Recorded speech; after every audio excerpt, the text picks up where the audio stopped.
का बिल्कुल एंजॉय कर रहे होंगे, देख भी रहे होंगे। चलिए दूसरा सेट है आप लोग के सामने प्रस्तुत है साइंस का। यहाँ सेट 5 है, DU है 2016 का। ठीक है, यहाँ पर देखेंगे हमारे फ्यूचर अवर 1993 को नए हो तो सब्सक्राइब करिए और पुराने हो तो लाइक कर लीजिएगा। चलिए अब हम सेट पर इस पर बात करते हैं।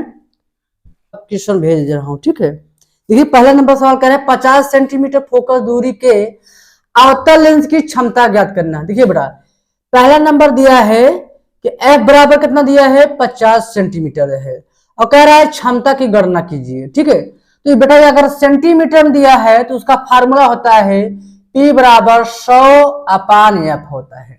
ठीक है, तो सेंटीमीटर में दिया है 100/F लगाएंगे। अगर यही मीटर में दिया होता तो P बराबर 1/F लगाते, मीटर को हो जाता, लेकिन ये सेंटीमीटर है तो हम सेंटीमीटर लगाएंगे 100/F कितना दिया है 50, तो हम 0 0 काट देंगे, 5 करना 5, 5 दूनी 10 है। यानी कि अब यहाँ पर कौन सा लेंस है, अवतल लेंस है, इसलिए यहाँ पर ऋणात्मक रहेगा 2 डायोप्टर इसका मात्रक हो जाएगा। ठीक है, यानी ऑप्शन आपका ए सही हो जाएगा।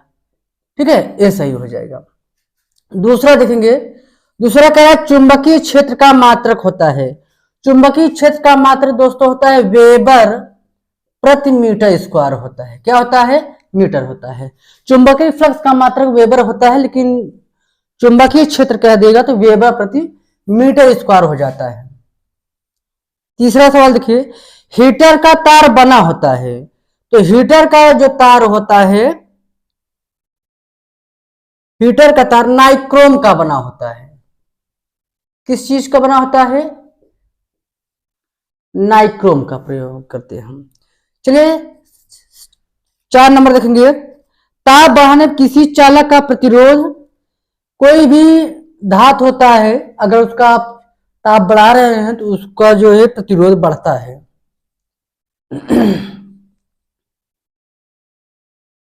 बढ़ता है। चलिए सवाल नंबर 5 देखते हैं हम। एक अश्व शक्ति बराबर होता है, यानी कि एक हॉर्स कह सकते हैं आप, एक हॉर्स का कितना वाट पावर होता है, तो आप बताएंगे सी नंबर होगा 746 वाट। क्या होगा 700, एक घोड़े की कितनी क्षमता होती है 746 वाट। छठा नंबर कह रहा है चुंबकीय क्षेत्र में धारावाहिक चालक पर कार्यकारी बल की दिशा ज्ञात करने के लिए नियम है। ओम का नियम, लेंज का नियम, फ्लेमिंग के दाएं हाथ का नियम, फ्लेमिंग के बाएं। यहाँ पर दिशा ज्ञात करने का कह रहा है, इसलिए फ्लेमिंग के बाएं हाथ का नियम लागू होगा। फ्लेमिंग के बाएं हाथ का नियम। ठीक है, चलिए 7वां नंबर देखते हैं।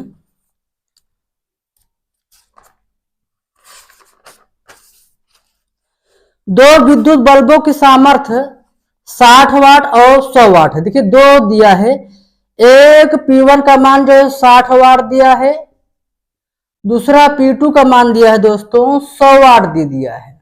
ठीक है, और कह रहा है दोनों का जो वोल्ट है V1 का जो है 220 वोल्ट दिया है। ठीक है, दोनों 220 वोल्ट का है, यानी V1 का भी 220 वोल्ट है और V2 का मान भी 220 वोल्ट है।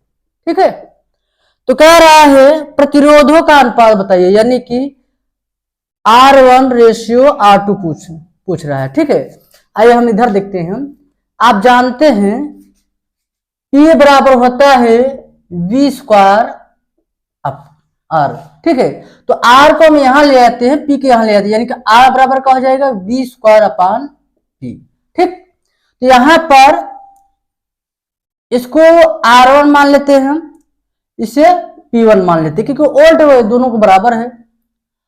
ये समीकरण 1 मान लेते हैं, और R2 का मान क्या है V²/P2, ये समीकरण नंबर 2 हो जाता है। ठीक है, तो इनका दोनों का मान भी रह सकते हैं। वोल्ट कितना दिया है 220 का होल स्क्वायर बटे P1 का कितना दिया है 60 वाट। ठीक है, और इसका क्या हो जाएगा 220 का होल स्क्वायर बटे P2 का मान कितना दिया है 100 वाट। ठीक है, संख्या एक यहाँ ना मान करके आप यहाँ पर मानेंगे तो ज्यादा आपका अच्छा रहेगा। ठीक है, अब इसको क्या करते हैं, समीकरण 1 डिवाइड 2 हो जाएगा, यानी कि R1 अपान R2 बराबर 220 का होल स्क्वायर बटे 60 बटे 220 का होल स्क्वायर बटे 100 हो जाएगा। ठीक है, तो यहाँ पे देखिए ये दोनों इक्वल है, ये क्या हो जाएगा, कट जाएगा। तो ये बेटा 4 पद होने का ये वाला नीचे वाला पद ऊपर चला जाएगा, ये इसमें चला जाएगा, यानी कि क्या हो जाएगा, 100 बटे कितना हो जाएगा, 60 हो जाएगा। 0 कैंसिल हो जाएगा, 2 3 6 2 5 10 है, यानी रेशियो जो R1 और R2 का रेशियो आया वो 5 रेशियो कितना आया, 3। यह आपका रेशियो आ गया। चलिए 8वां नंबर कह रहा है एसिटिक अम्ल का आईयूपीएसी नाम। देखिए एसिटिक अम्ल का सूत्र होता है CH3COOH। कह रहा है आईयूपीएसी नाम बताइए।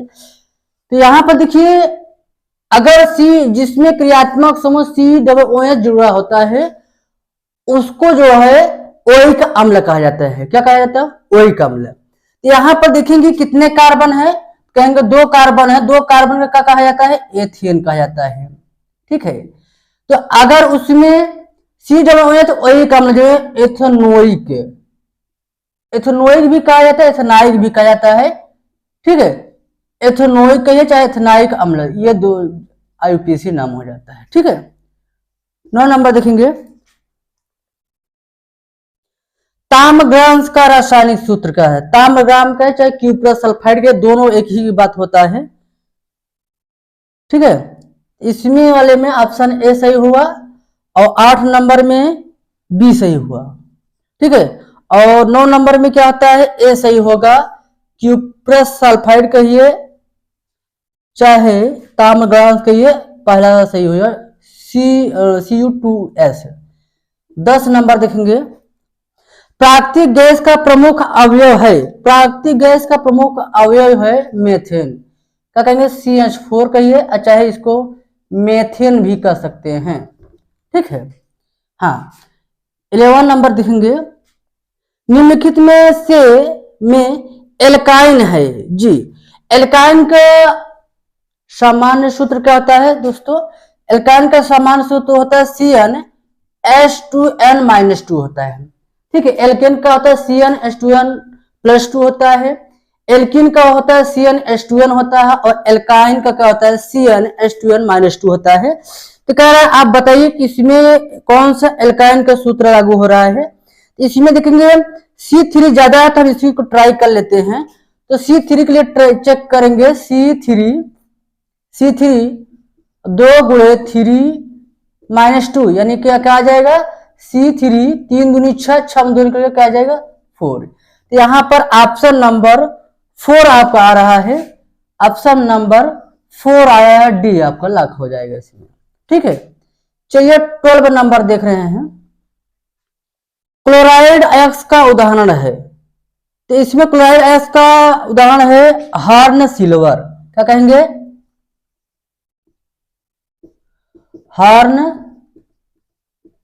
हार्न कहा होता है, न्यूक्लियो प्रोटीन से होता है। किससे होता है, न्यूक्लियो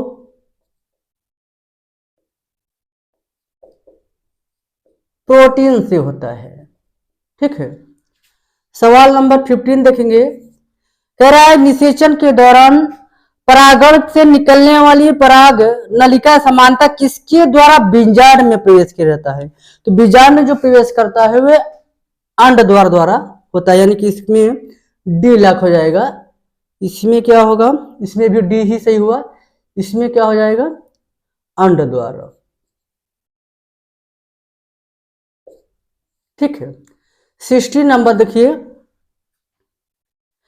कैल्शियम तथा फास्फोरस के उपापचय के नियंत्रण है तो हार्मोन स्रावित होता है। तो कैल्शियम फास्फोरस के लिए जो हार्मोन जो रिलीज होता है वह पैराथायराइड होता है। क्या होता है, ये सही होगा पैराथायराइड। 70 नंबर देखिए वह कौन सी शिरा है जिसमें शुद्ध रुधिर प्रवाहित है। जी हाँ, इसमें जो होता है पल्मोनरी सीरा होता है, इसमें भी ए सही होगा। क्या होगा? पल्मोनरी सीरा।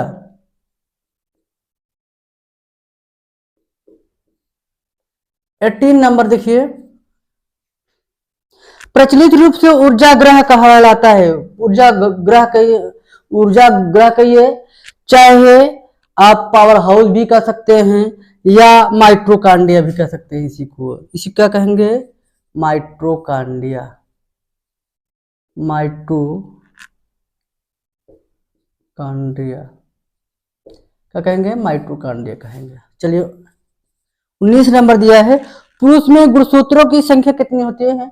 देखिए टोटल तो होता है 46 होता है, लेकिन अगर उसमें एक्स और वाई की वजह एक्स एक्स कहेंगे तो लेडीज के लिए हो जाएगा। ठीक है, तो इसमें पुरुष का पूछ रहा है, इसलिए इसमें हो जाएगा बी लाख हो जाएगा 44 प्लस 2 इधर हो जाएगा एक्स और वाई। जो एक्स और वाई जो गुणसूत्र होते हैं दोनों, ये जेंट्स के लिए होते हैं, पुरुषों के लिए होते हैं। चलिए अंतिम विकल्प वाला देखेंगे। मेडल के अनुसार मटर के शुद्ध लंबे पौधों का जीन प्रारूप होता है, वह कैपिटल टी होता है। ठीक है, यानी टी होता है।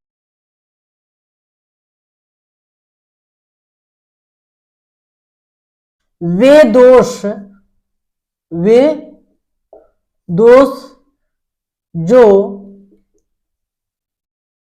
दूर की वस्तुएं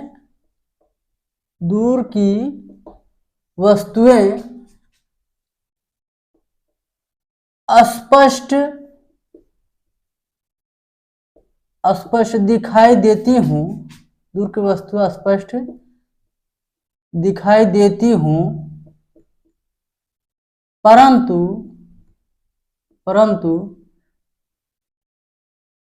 नजदीक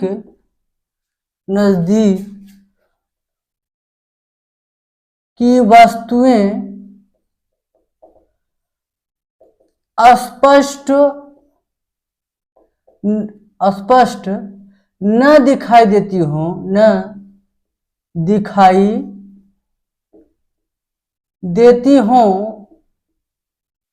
उसे दूरदृष्टि दोष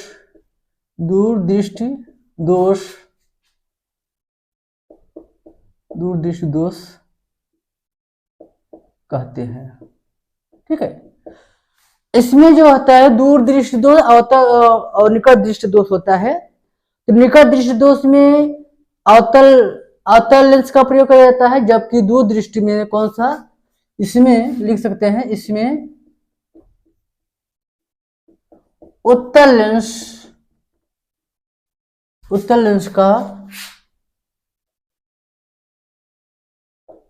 का प्रयोग होता है। ठीक है, चलिए ये पहला का का था, और दूसरे का ख देख लीजिए। कह रहा है कि एक बल्ब पर 100 वाट है, यानी कि पी का मान कितना दिया है?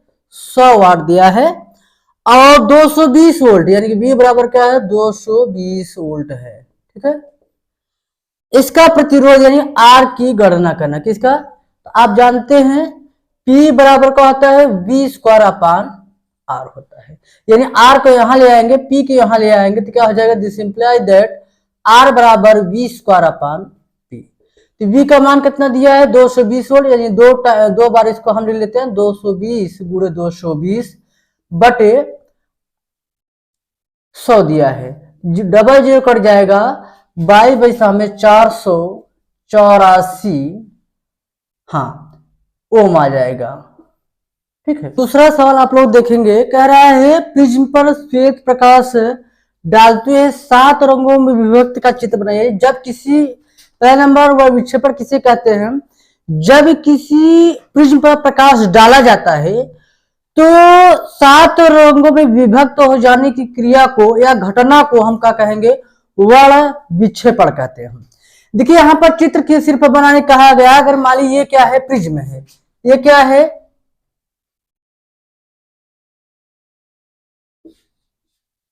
ये प्रिज्म है। जब किसी प्रिज्म पर श्वेत प्रकाश डाला जाता है तो तो यह 7 रंगों में विभक्त हो जाता है। कितने रंगों में? 7 रंगों में। लाल सबसे ऊपर होता है, नारंगी, पीला, हरा, नीला, जामुनी और सबसे नीचे बैगनी रंग होता है। ठीक है, जिसका तरंग दैर्घ्य सबसे ज्यादा होता है बैगनी का। यह 7 रंगों में विभक्त होता है। इस घटना को वर्ण विक्षेपण कहते हैं। इसका सिर्फ चित्र बनाने कह रहा है। तीसरा नंबर का फ्लेमिंग के बाएं हाथ का नियमानुसार कह रहा है कि फ्लेमिंग के बाएं हाथ की कह रहा है कि यदि हम अपने बाएं हाथ को, अंगूठे को, अब बीच की अंगुली, यानी ये बीच की अंगुली हो गई और ये सामने की अंगुली इस प्रकार फैलाएं कि तीनों एक दूसरे के लंबवत हो। जब तीनों एक दूसरे के लंबवत होती है तो जो बीच की अंगुली होती है विद्युत धारा की दिशा को प्रदर्शित करेगी। ठीक है, अंगूठा चलक पर करने वाले बल की दिशा को प्रदर्शित, ये बल की दिशा को प्रदर्शित करेगा, ये धारा के, विद्युत धारा की दिशा को प्रदर्शित करता है। ये केवल लिखने के फ्रेमिंग के बाएं हाथ के नियमानुसार होता है। ओम के नियम कह रहा है। ओम का नियम क्या है? यदि किसी चालक की भौतिक अवस्था, यदि किसी चालक के भौतिक अवस्था पर चाहे ताप हो, चाहे दाब हो, चाहे लंबाई हो, अपरिवर्तित रहे, यदि किसी चालक की भौतिक अवस्था ताप, दाब या लंबाई अपरिवर्तित रहे, उसके सिरों पर लगाया गया विभवांतर तथा उसमें बहने वाली धारा के अनुक्रमानुपाती होती है। ठीक है, मान लीजिए अगर विभवांतर भी है और धारा आई है तो कह रहा है अनुक्रमानुपाती होती है, तो V प्रोपोर्शनल क्या हो गया? I। अगर हम प्रोपोर्शनल का हटाए कोई कांस्टेंट राशि मान लेते हैं तो V बराबर का मान लिया हमने R इंटू आई, R बराबर क्या होगा? V upon I. यहां पर इसका मात्रक क्या होता है दोस्तों? ओम होता है। ठीक है, क्या दो समांतर संयोजन में जोड़े गए दो प्रतिरोध R बराबर तुल्य प्रतिरोध ज्ञात करना है। मान लीजिए पहला प्रतिरोध है, हम ऐसे जोड़ लेते हैं। ठीक है, और दूसरा प्रतिरोध इस प्रकार हम ऐसे जोड़ लेते हैं। ठीक है, और दोनों प्रतिरोधकों में एक बैटरी से जोड़ दिया और छोटा सा बना लेते हैं। दोनों प्रतिरोध को एक बैटरी से जोड़ दिया जाता है। ठीक है, इस प्रकार मान लीजिए अगर ये A हो जाती है, ये B हो जाती है। ठीक है, अब प्रत्येक प्रतिरोध R1 और R2 है तथा इसमें बहने वाली जो धाराएं हैं I1 और I2 है। ठीक है, और इसमें जो होता है, जो विभवांतर होता है दोनों प्रतिरोधकों का समान होता है। विद्युत धारा I1 I होती है तथा प्रतिरोध R1 व R2 होती है। ठीक है, तो ओम के नियमानुसार, ओम के नियमानुसार क्या होता है? ओम का नियम आप कहेंगे R बराबर V अपान I होता है। ठीक है, लेकिन अब यहां कहें कि माना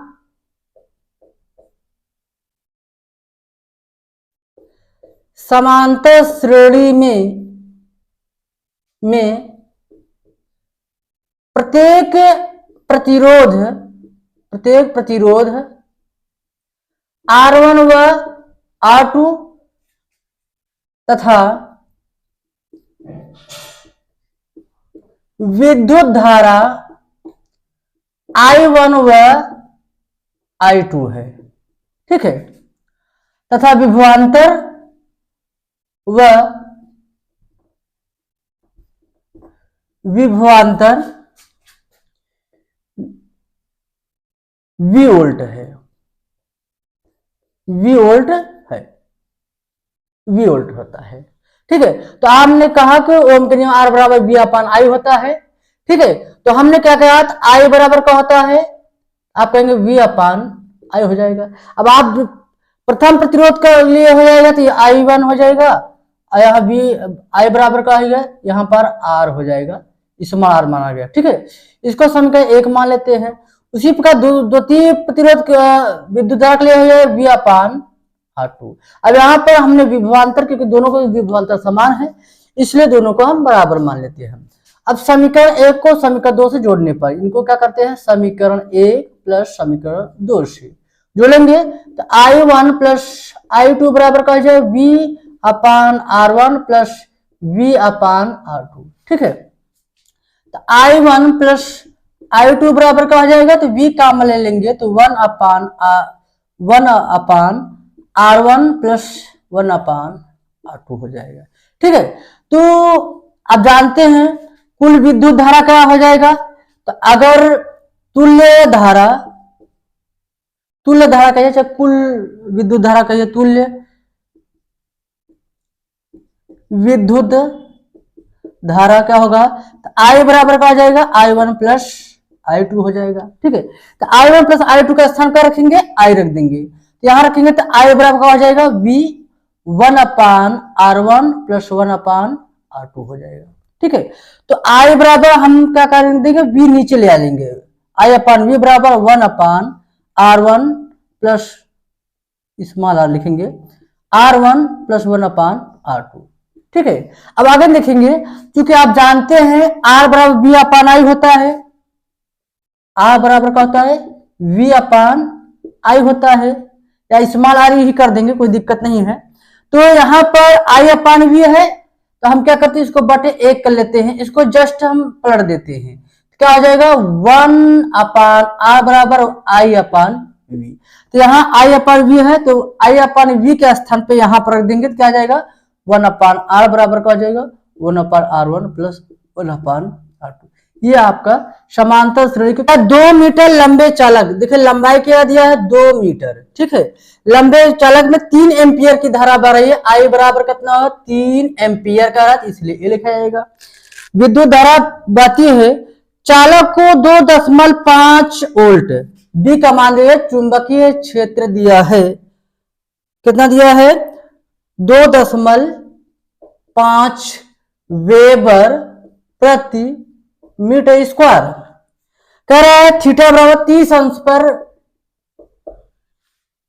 रखा गया है, चालक पर लगने वाले बल की गणना की, बल की गणना करना है, यहां पर बराबर IL/B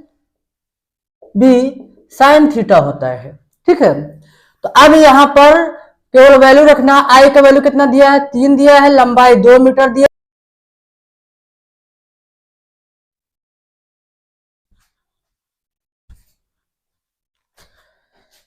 चौथा खंड की वैद्युत प्रतिरोधकता किसे कहते हैं। पहले आप लोग जानेंगे किसी पदार्थ की विद्युत धारा, किसी पदार्थ का विद्युत धारा के प्रवाह को अगर विरोध करने की क्षमता को जो विरोध कर रहा हो उसी कहेंगे प्रतिरोधकता, यानी कि रोधकता का मतलब किसी भी विद्युत धारा के स्थान पर दूसरे स्थान में अगर बह रही है उसका जो विरोध करता है उसी का कहेंगे वैद्युत प्रतिरोधकता है। किसी पदार्थ की विद्युत धारा के प्रवाह के विरोध की क्षमता को वैद्युत प्रतिरोधकता कहते हैं। इसका मात्रक ओम मीटर होता है। ठीक है, अच्छा, प्रभावित करने वाले क्या कारण, इनके प्रभावित करने वाले निम्न है। नंबर 1 है कि वर्तमान जो प्रवाह बहुत तेजी से अगर हाई वोल्टेज विद्युत धारा बढ़ रही है तो अगर आप इसको वैद्युत प्रतिरोधकता लगा देंगे तो लाइट का जो वोल्टेज होता है वह कंट्रोल कर लेता है, कम कर देता है।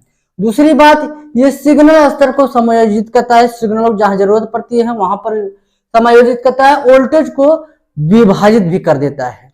ठीक है, चलिए अगला सवाल दिया है, देखते हैं। पांचवा का क्या दिया है, पांचवा का पर चर्चा करते हैं। कह रहा है कि किसी विलयन में हाइड्रोजन आयनों की सांद्रता यानी कि H+ आयन की जो सांद्रता दिया है 10⁻⁹ मोल है। क्या है, मोल है। कह रहा है पीएच सूचक की गणना करना है, पीएच सूचक की हमको क्या करना। अब जानते हैं पीएच सूचक बराबर का होता है -log⁻H+ आयन होता है। ठीक है, तो यहाँ पर देखिए बहुत ही इंपॉर्टेंट है, ये सवाल बहुत पूछता है। तो पीएच बराबर क्या आता है -log⁻, अब यहाँ पर क्या है 10⁻⁻⁹ होता है। ठीक है, अब जानते हैं कोई भी लॉग होता है उसमें जो घातांक होती है वह सामने आ जाता है। तो पीएच बराबर का हो जाएगा, माइनस पहले से है यहाँ पर -9 जो सामने आएगा घात, और आया क्या log⁻10 होगा। क्योंकि आप जानते हैं log⁻10 का वैल्यू होता है 1 होता है। तो पीएच का हो जाएगा ऋण धन हो जाएगा 9 और गुणे 1 हो जाएगा, यानी कि पीएच का जो वैल्यू आया कितना आया 9। ठीक है, आगे कह रहा है कि अम्लीय है या क्षारीय, क्योंकि यहां लिखेंगे क्योंकि पीएच का मान 9 अर्थात 7 से अधिक है, अतः विलयन क्षारीय होगा। कैसे होगा? क्षारीय,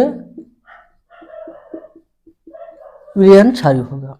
पांचवा ख देखेंगे, मिश्र धातु किसे कहते हैं। मैंने कहा है कि दो या दो से अधिक धातुओं के मिश्रण को मिश्र धातु कहते हैं। दो या दो से अधिक धातुओं के मिश्रण का कहेंगे मिश्र धातु कहते हैं। जैसे जस्ता होता है, ठीक है, इसको मिश्रण करके बनाया जाता है। इन मिश्र धातु द्वारा बर्तन बनाने में किया जाता है, मूर्तियों को बनाने में प्रयोग किया जाता है, और इसको मशीनों के जो पार्ट्स बनाए जाते हैं उसको बनाने में किया जाता है।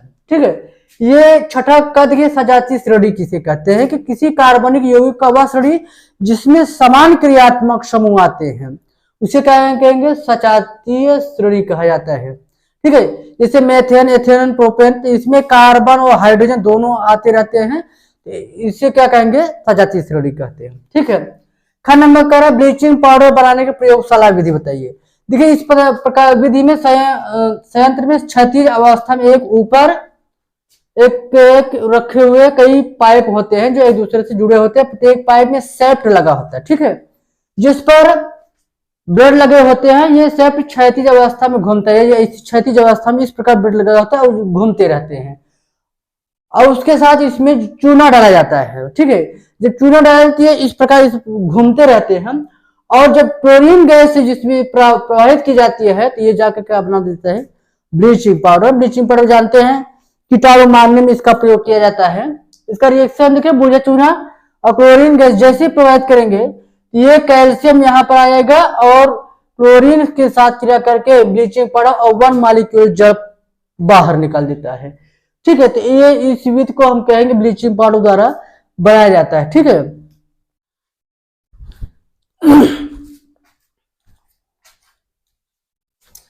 चलिए 7वां नंबर देखिए।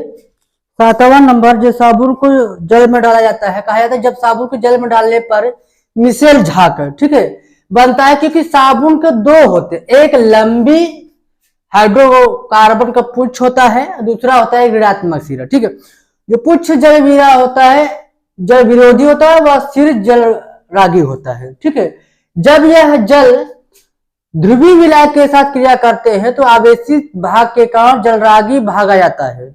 अतः साबुन के अणु के सिर को चारों ओर से घेर लेता है, उसे गुच्छों का, जैसे फेन आ जाता है ना, चारों तरफ से घेर लेता है, उसी कह रहा है कि गुच्छों का निर्माण हो जाता है। ठीक है ना, एथेनॉल जैसे दूसरे विलायकों में मिश्रण का निर्माण नहीं होता। एथेनॉल जैसी चीजों में इनका जो होता है मिश्रण का निर्माण नहीं होता। 8वां नंबर देखिए, 7वां का 8वां नंबर का उदासीनीकरण कहेंगे। जब अम्ल व क्षार की क्रिया से प्राप्त विलयन को हम कहेंगे उदासीनीकरण। जब अम्ल और क्षार दोनों क्रिया करते हैं तो क्या बनता है? उदासीन, कोई स्वाद नहीं मिलता है, यह जल और लवण बनाता है। ठीक है, जैसे हाइड्रोक्लोरिक अम्ल है, ये क्या है? हाइड्रोक्लोरिक अम्ल है, ये क्या है? सोडियम हाइड्रोक्साइड है। जब हाइड्रोक्लोरिक और सोडियम क्रिया करते हैं, ये सोडियम और क्लोरीन आपस में लवण बना लेते हैं, और 2 हाइड्रोजन एक ऑक्सीजन लेकर क्या बना देते हैं? ये जल बन जाता है। क्या बन जाता है? जल बन जाएगा। ठीक है, साबुन किसे कहते हैं? उच्च अणुभार के कार्बनिक एसिडों को सोडियम या पोटेशियम, ठीक है, लवणों को साबुन कहते हैं। जब सोडियम रहता है तो क्या बनता है? घटिया साबुन बनता है, लेकिन पोटेशियम रहता है तो अच्छी क्वालिटी के जो है साबुन बनाया जाता है। ये स्नान करने वाला बनाया जाता है पोटेशियम से, सोडियम को जो होता है कपड़ा धोने के लिए बनाया जाता है। यहाँ पर ग्लिसरॉल ट्राइपामेट के साथ सोडियम हाइड्रोक्साइड के साथ क्रिया कराएंगे तो ये होता है क्या? ये इतना जो होता है सोडियम, ठीक है, इतना जा करके यहाँ पर साबुन बना लेता है। ठीक है, और साबुन बनेगा, इतना जो होता है हाइड्रोजन, ये अल्कोहल जो होता है, ये इसे बनाकर क्या बना लेगा? ग्लिसरॉल बन जाता है। ठीक है, तो ये सोडियम हाइड्रोक्साइड, ये साबुन बन जाएगा, ये क्या बन जाता है? ग्लिसरॉल बन जाएगा। दहन किसे कहते हैं? किसी वस्तु को जलने वाले पदार्थ वायु या ऑक्सीकारक द्वारा जल जाने की क्रिया को क्या कहेंगे? दहन क्रिया। अगर कोई भी पदार्थ अगर जला रहे हैं, वायु की उपस्थिति में, ऑक्सीजन की उपस्थिति में वो कोई भी वस्तुएं वायु की उपस्थिति में जलता है, जब जो वायु की उपस्थिति में जलता है तो आक्सीकारक द्वारा जल जाने की क्रिया को क्या कहेंगे, दहन कहते हैं। ये आपका दूसरा मॉडल खत्म होता है। यदि ये वीडियो अच्छी लगे तो आप लोग लाइक कर लीजिए, सब्सक्राइब कर लीजिए। Thank you.